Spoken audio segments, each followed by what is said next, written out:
हर हर मोदी नारे पर ज्योतिषपीठ और द्वारका शारदा पीठ के शंकराचार्य ने जताई आपत्ति। स्वरूपानंद ने कहा, हर हर मोदी के नारे लगाना गलत। संघ प्रमुख से बात कर जताया एतराज, कहा हर हर गंगे और हर हर महादेव से भगवान के नारे। स्वरूपानंद ने व्यक्ति पूजा पर जताया एतराज, संघ प्रमुख से बात कर जताई नाराजगी। वाराणसी में लग रहे हैं हर हर मोदी के नारे। वाराणसी में उम्मीदवारी घोषित होने के बाद से समर्थक लगा रहे हैं नारे।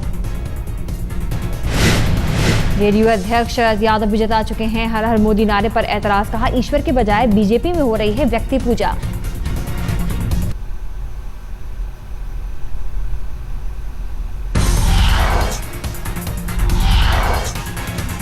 मिशन हरियाणा पर अरविंद केजरीवाल दिल्ली से सटे गुड़गांव में कर रहे हैं रोड शो। योगेंद्र यादव के लिए मांग रहे हैं वोट।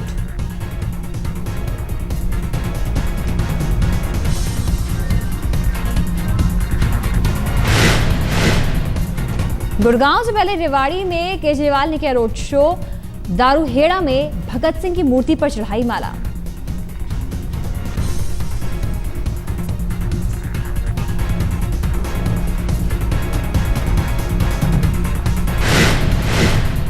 दो दिनों से मिशन हरियाणा पर है केजरीवाल। कल फरीदाबाद में किया था रोड शो। 25 को वाराणसी में करेंगे रैली। आम आदमी पार्टी के खिलाफ उसके कार्यकर्ताओं ने बनाई आम आदमी सेना। आम आदमी पार्टी का चुनाव में करेंगे बहिष्कार। केजरीवाल के खिलाफ लगाए नारे, कहा कांग्रेस से मिलीभगत कर दिल्ली की जनता से किया धोखा।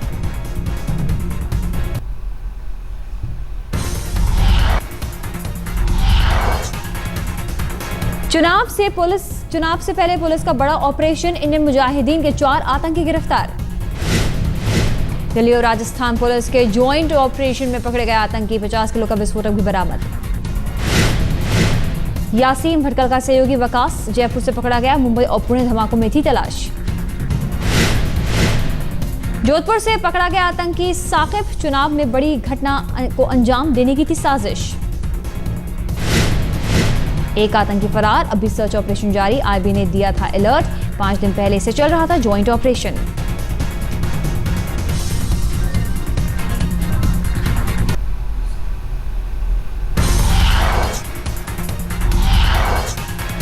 गृह मंत्री सुशील कुमार शिंदे ने बताई बड़ी कामयाबी। चुनाव में आतंकी हमले की साजिश का पहले ही किया था आगाह।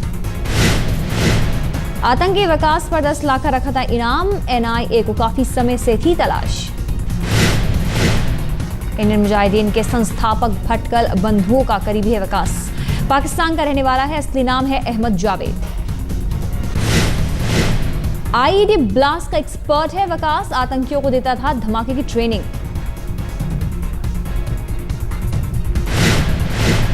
कंप्यूटर एक्सपर्ट है वकास। साइबर कैफे के जरिए चलाता था आतंकी क्लास।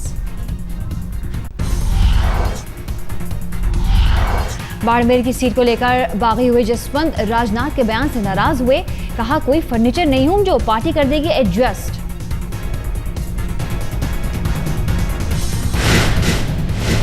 बाड़मेर सीट से जसवंत सिंह को टिकट न मिलने पर सुषमा स्वराज नाराज। रहा व्यक्तिगत रूप से दुखी।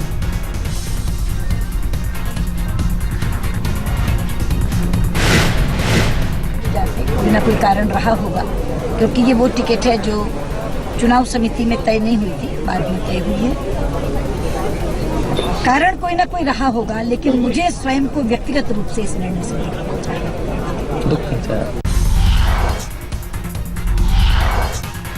अहमदाबाद पूर्व से बीजेपी सांसद हरिन पाठक ने अपनी पार्टी पर निकाला भड़ास। बोले गाली देने वालों को मिल रहा है सम्मान। जिनको कांग्रेस में निम्न स्तर का कार्यकर्ता माना जाता है, उनको यहाँ बुला करके पदोन्नत उसको पद दिया जाए, उससे कार्यकर्ता आहत है। मैं इस भावना से भी आहत हूँ। हरिन पाठक ने कहा कांग्रेसियों के बीजेपी में आने से पार्टी में असंतोष बढ़ा। कार्यकर्ताओं से बात करके लूंगा फैसला। अहमदाबाद से टिकट कटने से नाराज है हरिन पाठक। उनकी जगह अभिनेता परेश रावल का बीजेपी ने बनाया है उम्मीदवार। लाल कृष्ण आडवाणी के करीब है हरिन पाठक। टिकट के लिए आडवाणी ने भी बनाया था दबाव।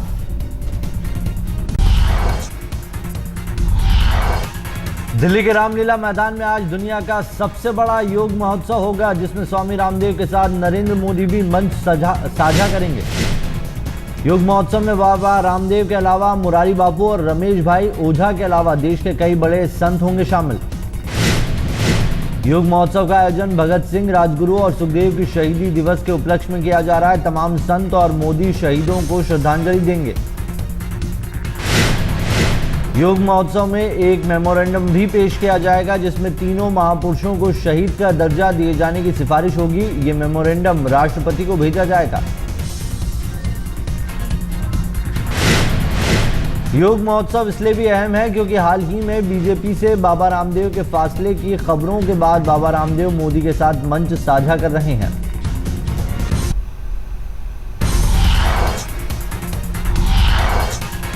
मुलायम सिंह यादव ने मोदी की लहर को किया खारिज, कहा केवल मीडिया में ही दिख रहे हैं मोदी।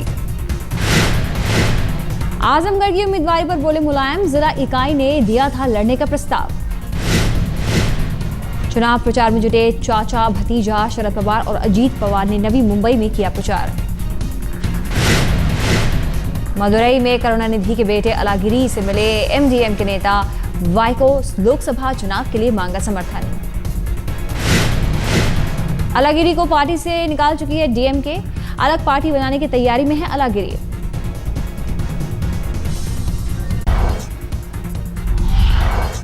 बक्सर सीट से बीजेपी के 4 बार के सांसद लालमुनि चौबे इस बार टिकट न मिलने से नाराज हैं। तिलमिलाए लालमुनि चौबे ने यहां तक कह दिया कि अब पार्टी में घटिया लोगों को टिकट मिल रहा है। पुराने उपेक्षित हो रहे हैं और नए नए घटिया लोगों को इसमें जगह दी जा रही है। एमपी की मंदसौर सीट से टिकट न मिलने से नाराज बंशीलाल गुर्जर के समर्थकों ने जमकर हंगामा किया। पार्टी कार्यकर्ताओं ने पार्टी से उम्मीदवार बनाए गए सुधीर गुप्ता का पुतला फूंककर अपना विरोध व्यक्त किया। हिमाचल के सीएम वीरभद्र सिंह ने कांग्रेस पार्टी के लिए प्रचार करते हुए कहा कि मोदी केवल मीडिया और अखबारों में ही छाए हुए हैं। एमपी के सागर की एक अदालत ने आम आदमी पार्टी के 10 नेताओं पर एफआईआर का आदेश दिया है। नेताओं में केजरीवाल का नाम भी शामिल है। केजरीवाल, शाजिया अजमेर, राजमोहन गांधी, आशुतोष और सागर से आप उम्मीदवार अतुल मिश्रा पर राष्ट्रीय ध्वज के अपमान का केस होगा दर्ज। समाज सेवी अन्ना हजारे शनिवार को अमृतसर के स्वर्ण मंदिर पहुंचे। अन्ना ने कहा कि गुरु ग्रंथ साहब की विचारधारा हमें सही दिशा दे सकती है। अरविंद केजरीवाल के सवाल पर अन्ना तिलमिला गए। उन्होंने कहा कि केजरीवाल के बारे में बात मत करिए। अन्ना ने यह भी कहा कि वो आखिरी सांस तक समाज सेवा करते रहेंगे। कांग्रेस ने एमपी के लिए स्टार प्रचारकों की लिस्ट जारी की है। लिस्ट में सोनिया, मनमोहन, राहुल, मोहन प्रकाश, दिग्विजय समेत एमपी के कई बड़े नेताओं के नाम शामिल हैं। दिल्ली विधानसभा चुनावों में आपकी टिकट पर कालकाजी सीट से चुनाव लड़ने वाले धर्मवीर सिंह शनिवार को बीजेपी में शामिल हो गए। आप नेता धर्मवीर सिंह 2000 वोट से विधानसभा चुनाव हार गए थे। धर्मवीर का कहना है कि आम आदमी पार्टी मुद्दों से भटक गई है। बेंगलोर में केजरीवाल का फंड रेजिंग डिनर अब सवालों में है। बीजेपी और जेडीएस ने सवाल उठाया है कि आखिर केजरीवाल के डिनर की वीडियो रिकॉर्डिंग क्यों नहीं कराई गई। केजरीवाल की डिनर पार्टी को लेकर दोनों पार्टियों ने चुनाव आयोग से शिकायत की और कहा कि गंभीरता से इसे मॉनिटर किया जाना जरूरी है। कर रहे हैं और that is a fund raising dinner. तो ये हम लोग के जानकारी में है ये बात कि फंड रेजिंग डिनर हुआ था। और तो ट्रांसपेरेंट वे में अगर कोई फंड रेजिंग काम कर रहे हैं तो उनसे हमारी उम्मीद सिर्फ यही रहेगी कि बाद में उसका वो पूरा अकाउंट बताएं कि कैसे किस तरह से उन्होंने रेज किया और किस तरह से फिर स्पेंड किया। इसलिए इस तरह का डिनर। हापुड़ लोकसभा सीट से नामांकन भरने पहुंची नगमा के साथ छेड़खानी की घटना हुई। छेड़खानी करने वाला कोई और नहीं बल्कि कांग्रेस का ही एक नेता था। कांग्रेस विधायक गजराज शर्मा की हरकत पर नगमा ने सरेआम विधायक को झिड़क दिया, लेकिन जुबान बंद रखी। कांग्रेस के बाकी नेता विधायक गजराज को मर्यादा का पाठ पढ़ाने लगे। वो बड़े परिपक्व नेता हैं, 4 बार के सदन के मेंबर हैं और 3 बार चुनाव भी हारे हैं। उन्हें अपनी गरिमा में रह करके और अपनी प्रतिष्ठा को देखते हुए कोई कार्य करना चाहिए। फिल्म स्टार संजय दत्त शनिवार को वापस येरवडा जेल पहुंच गए। शुक्रवार को मुन्ना भाई की 3 महीने की पैरोल की अवधि खत्म हो गई थी।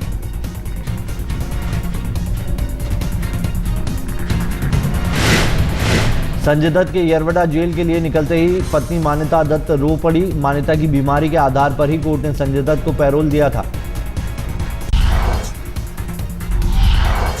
दिल्ली में एक नए बंटी और बबली की तलाश पुलिस कर रही है। दोनों ने लाजपत नगर के इलेक्ट्रॉनिक शोरूम को 1,86,000 रुपए का चूना लगाया है।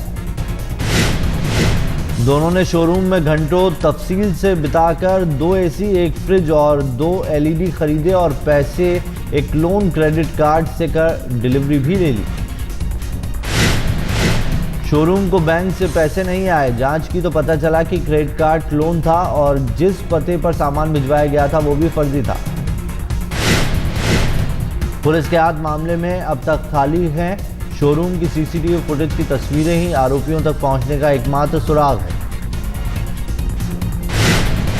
भोपाल में एफसीआई के जीएम को सीबीआई ने 5 लाख रुपए रिश्वत लेते हुए रंगे हाथों गिरफ्तार किया है।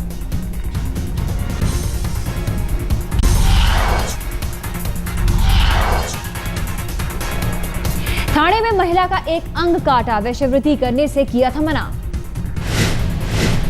कोठे की महिला ने पति और भाई के साथ मिलकर की दरिंदगी। महिला को कोठे पर बेचकर भाग गया था रिश्तेदार। मुंबई के कल्याण में कामायनी एक्सप्रेस ट्रेन की टीटी पर रेप की कोशिश करने का आरोप। टीटी के खिलाफ दर्ज हुआ केस। महिला के पास था जनरल सीट का टिकट, लेकिन रिजर्व बोगी में चढ़ी थी महिला। टीटी ने पहले रोका, फिर बदतमीजी का आरोप। मुंबई लोकल में नाला सुपारा स्टेशन के पास चलती ट्रेन में महिला को चाकू मारा। महिला की मौत, हत्यारा फरार।